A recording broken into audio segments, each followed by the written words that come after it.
Hello students, hope you are doing well. Welcome back to Lights of Lessons. আমরা Indian পলিটির এভলিউশনের class দিয়ে শুরু করেছিলাম ক্লাসটা। সেখানে পয়েন্ট নাম্বার 1 থেকে পয়েন্ট নাম্বার 6 অবধি আমাদের একটা ডিসকাশন হয়ে গেছে ইন্ডিয়ান পলিটির এভলিউশনের সম্পর্কে।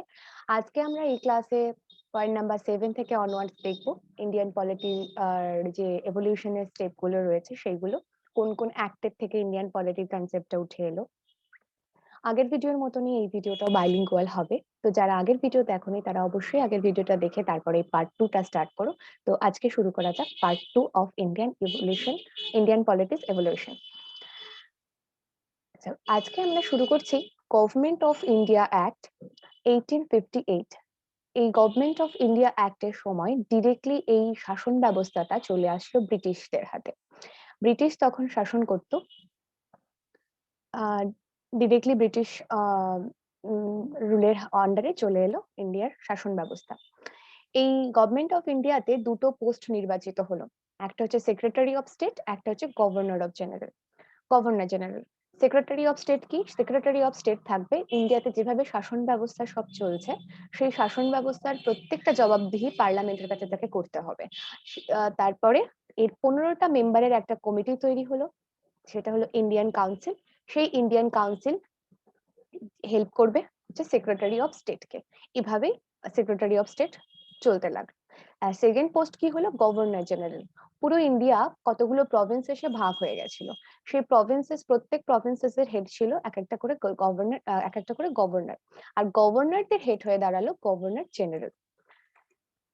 Let's move on to the point number 8। Next act, সেটা হচ্ছে ইন্ডিয়ান কাউন্সিল অ্যাক্ট। সেটা ইন্ডিয়ান কাউন্সিল অ্যাক্ট 1861। সেখানে কি করলো? সেখানে ডিসেন্ট্রালাইজেশন হলো। Decentralization initiated with presidencies of Madras and Bombay being resorted their legislative power. এখানে ডিসেন্ট্রালাইজেশন হলো কোথায় কোথায়? মাদ্রাজ আর বোম্বেতে, যেখানে কি হলো ওদের লেজিসলেটিভ পাওয়ার গুলো কিন্তু রিস্টোরড হলো। ঠিক আছে। Point number 9, Indian council act 1892। এখানে সব থেকে বড় ইম্পর্টেন্ট জিনিস হচ্ছে ইনডিরেক্ট ইলেকশনের একটা ইন্ট্রোডাকশন হলো এই অ্যাক্টের মাধ্যমে। ইনডিরেক্ট ইলেকশন কি? যেটা নমিনেশনের থ্রুতে হয় সেটাই। সেই একটা ইন্ট্রোডিউস হলো indirect election, Indian council act 1892 তে। লেজিসলেটিভ কাউন্সিল অ্যাক্ট এখানে এক্সপ্যান্ড করলো কিসে? মোর ফাংশনস দিয়ে। এদের কিন্তু আরো ফাংশনস বেড়ে গেল লেজিসলেটিভ কাউন্সিলসে। তারপরে আসছে পয়েন্ট নাম্বার 10, মরলে মিন্টো রিফর্মস। এটা কোনো অ্যাক্ট নয়, এটা just reforms, Morley Minto reforms 1909। Secretary of state কে ছিল এখানে তখন? Lord Morley. আর গভর্নর জেনারেল ছিল লর্ড মিন্টো। তাদেরই নাম অনুসারে এটা হয়ে যায় Morley Minto reforms. Central legislative council became the imperial legislative council. এগুলো প্রত্যেকটা ফিচার্স প্রত্যেকটা অ্যাক্টের জন্য বা প্রত্যেকটা রিফর্মস এর জন্য, প্রত্যেকটা কমিশনের জন্য ভীষণ ইম্পর্টেন্ট। এই ফিচার্স গুলো খুবই মানে প্রিলিমিনারির জন্য, যারা কম্পিটিটিভ এক্সামের জন্য পড়ছো তাদের জন্য খুব ইম্পর্টেন্ট। আর এগুলো বেসিক্যালি এইভাবেই পয়েন্ট আউট করে মনে রাখার মতো, তাই আমি এভাবে একটা পয়েন্ট আউট করে একটা বুলেট ফর্মে আমি সবকিছু রিপ্রেজেন্ট করার চেষ্টা করছি যাতে এটা রিকল করতে সুবিধা হয়। আচ্ছা, এই মরলে মিন্টো রিফর্মস এর আর একটা ইম্পর্টেন্ট অ্যাসপেক্ট যেটা হচ্ছে ফার্স্ট টাইম ইন্ডিয়ার কোনো মেম্বার ভাইসরয় এক্সিকিউটিভ কাউন্সিলের মেম্বার হলো। তিনি একজন ল মেম্বার ছিলেন, তার নাম ছিল সত্যেন্দ্র প্রসাদ সিনহা। খুব ইম্পর্টেন্ট, এটা প্রায় সময় প্রিলিমিনারিতে বা এমনকি মেন্সেও অনেক সময় পয়েন্ট লিখতে হতে পারে। প্রিলিমিনারির ক্ষেত্রে কিন্তু এটা খুব ইম্পর্টেন্ট। ইভেন যারা ল স্টুডেন্টস রয়েছে তাদেরও কোনো কম্পিটিটিভ এক্সামের ক্ষেত্রে কিন্তু কনস্টিটিউশনের থেকে এই কোয়েশ্চেন আসতে পারে। এবার আসছে মন্টেগু চেমসফোর্ড রিফর্মস 1990। এখানে সেক্রেটারি অফ স্টেট ছিল লর্ড মন্টেগু, আর গভর্নর জেনারেল বা ভাইসরয় ছিল লর্ড চেমসফোর্ড।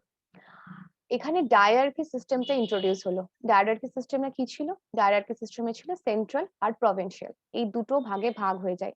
ঠিক এখন যেমন বর্তমান ব্যবস্থায় সেন্ট্রাল পাওয়ার থাকে আর স্টেট পাওয়ার থাকে, তখনও সেরকমই হয়েছিল, সেন্ট্রাল আর প্রভিন্সিয়াল।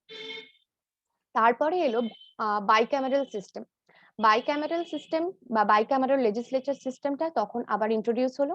মানে এখানে দুটো খুব ভালো অ্যাসপেক্ট বা খুব ভালো ফিচার্স আছে, যেটা হচ্ছে ডায়ারার্কি সিস্টেম আর হচ্ছে বাইক্যামেরাল লেজিসলেচার। সেটা কি? দুটো ভাগ ছিল, সেটা লেজিসলেটিভ কাউন্সিল আর হচ্ছে লেজিসলেটিভ অ্যাসেম্বলি। বর্তমানে যেটা হয়ে গেছে রাজ্যসভা আর লোকসভা রেসপেক্টিভলি। এবার next move on to the today's last topic, that is Simon commission. Simon commission 1927, এটাও একটা অ্যাক্ট নয়, এটা একটা কমিশন। তা এটার মাধ্যমেও মানে এটাও একটা evolutionary part of Indian polity. তো এখানে কমিটি হেড ছিলেন স্যার জন সাইমন, বোঝা যাচ্ছে তার নাম অনুসারে কমিশনটার নাম হয় সাইমন কমিশন। এখানে কিন্তু ডায়ারার্কি সম্পর্কে একটা বড় আন্দোলন শুরু হয়েছিল, আন্দোলন ইন দ্য সেন্স প্রোটেস্ট করা, যে ডায়ারার্কি সিস্টেমটাকে বন্ধ করা হোক। সেই জন্য কিন্তু ওখানে একটা প্রপোজালও উঠেছিল যে ডায়ারার্কি সিস্টেম বন্ধ হয়ে যাক। তারপরে এই কমিশনে কিন্তু কোনো ইন্ডিয়ান মেম্বার ছিল না, সেই জন্য কিন্তু এটা নিয়েও একটা প্রোটেস্ট শুরু হয়। আর সেইখানেই একটা খুব ফেমাস স্লোগান ওঠে, go back Simon. Go back Simon কিন্তু উঠেছিল just because of no Indian member was there in that commission, ঠিক আছে। তারপরে কিন্তু এই স্লোগান বা এই প্রোটেস্টের মধ্যে পড়েই লালা লাজপত রায়ের কিন্তু মৃত্যু হয়। তো it is very important, I think তোমরা সবাই বুঝতে পেরেছো। যদি কোনো ডাউট থেকে থাকে তাহলে কমেন্ট সেকশনে জানাও। ইন্ডিয়ান পলিটির এভলিউশন আরেকটা পার্টে শেষ করে দেওয়ার চেষ্টা করব। সেই পার্ট শেষ হয়ে যাওয়ার পর এটার কিছু এমসিকিউস আমরা ডিসকাস করব। তাহলে আজকের ভিডিওটা এই অবধি। নেক্সট ভিডিও পেতে আমার চ্যানেল অবশ্যই লাইক, সাবস্ক্রাইব আর শেয়ার করো। আর ভালো লাগলে তো অবশ্যই বন্ধুদের সাথে শেয়ার করো। Thank you for the class.